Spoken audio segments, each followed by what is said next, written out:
Hello అండి. ఈరోజు మీకు చికెన్ పకోడీ ఎలా చేయాలో చూపిస్తాను మా స్టైల్లో. సింపుల్గా టేస్టీగా ఉండే చికెన్ పకోడీ చేస్తాను ఈరోజు. చూడండి, మీరు కూడా ఇంట్లో ట్రై చేయండి, ఓకేనా? ఇది పావు కేజీ చికెను. ఇప్పుడు మనం అల్లం వెల్లుల్లి పేస్ట్ వేసుకున్నాము. చూడండి, అల్లం వెల్లుల్లి పేస్ట్ ఇది. 2 స్పూన్లు అల్లం వెల్లుల్లి పేస్టు. ఇప్పుడు మనం గరం మసాలా పౌడర్ వేసుకున్నాము.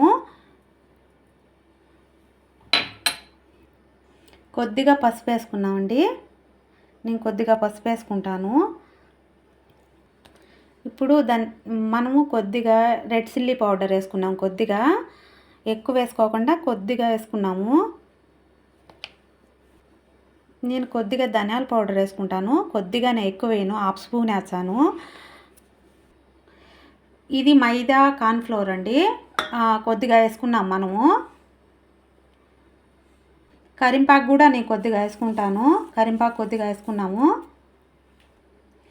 నువ్వులు కొద్దిగా వేసుకున్నామండి. నువ్వులు వేసుకుంటే టేస్టీగా ఉంటుంది, బాగుంటుంది. నేను కొద్దిగా నువ్వులు వేసుకుంటాను. నేను కొద్దిగా పెరుగు వేసుకుంటా అండి, బాగుంటుంది. మనం కొద్దిగా పెరుగు వేసుకోవాలి, అందుకే కొద్దిగా పెరుగు వేసుకుంటున్నాను. 1/2 స్పూను సాల్ట్ అండి.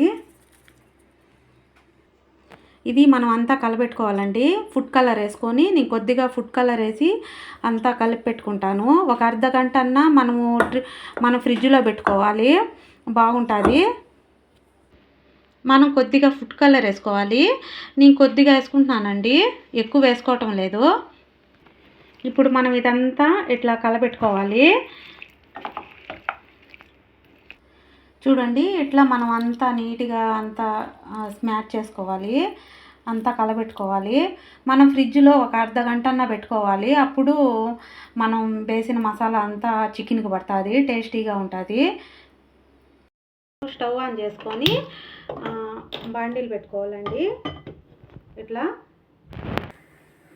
మనం తగినంత ఆయిల్ వేసుకోవాలండి.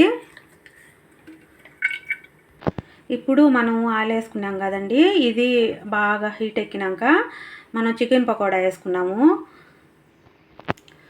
ఇప్పుడు ఆయిల్ హీట్ ఎక్కింది కదండి, ఇప్పుడు మనం చికెన్ పకోడా వేసుకున్నాము. చూడండి, ఇప్పుడు మనము ఒక్కొక్కటి ఇట్లా చికెన్ పకోడా వేసుకున్నాము.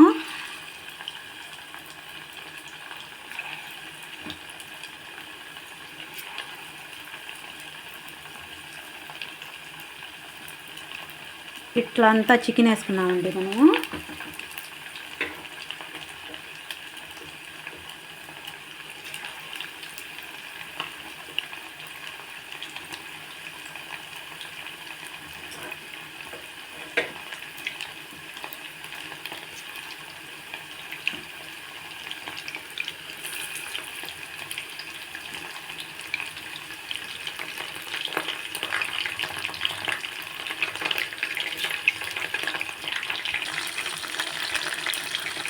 చూడండి ఎంత బాగా వచ్చిందో. ఇట్లా మనము ఫస్ట్ హైలో పెట్టుకొని మళ్ళీ లో సిమ్లో పెట్టుకొని చేసుకోవాలి.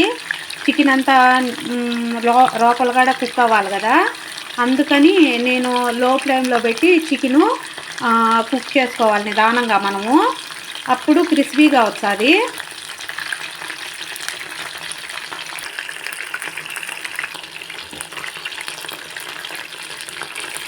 మనం ఇంకా కొద్దిసేపు ఉడకాలండి.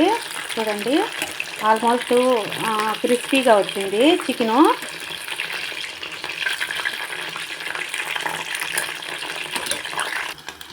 చూడండి, అంతా ఆల్మోస్ట్ అయిపోయింది కదా. ఇప్పుడు మనము బౌల్లోకి తీసుకున్నాము. క్రిస్పీ చికెన్ రెడీ అండి. చూడండి ఎంత బాగా వచ్చిందో. చూడండి ఎంత బాగుందో క్రిస్పీగా చికెన్ పకోడా రెడీ అండి. మనం రసం లేకైనా తినొచ్చు, పప్పు రసం లేకైనా తినొచ్చు, చాలా టేస్టీగా ఉంటుంది. మీ ఇంట్లో మీకు నచ్చినట్లయితే, మా రెసిపీ మీకు నచ్చినట్లయితే మీరు ఇంట్లో ట్రై చేయండి, చాలా టేస్టీగా ఉంటుందండి. చూడండి ఎంత క్రిస్పీగా వచ్చిందో చికెను.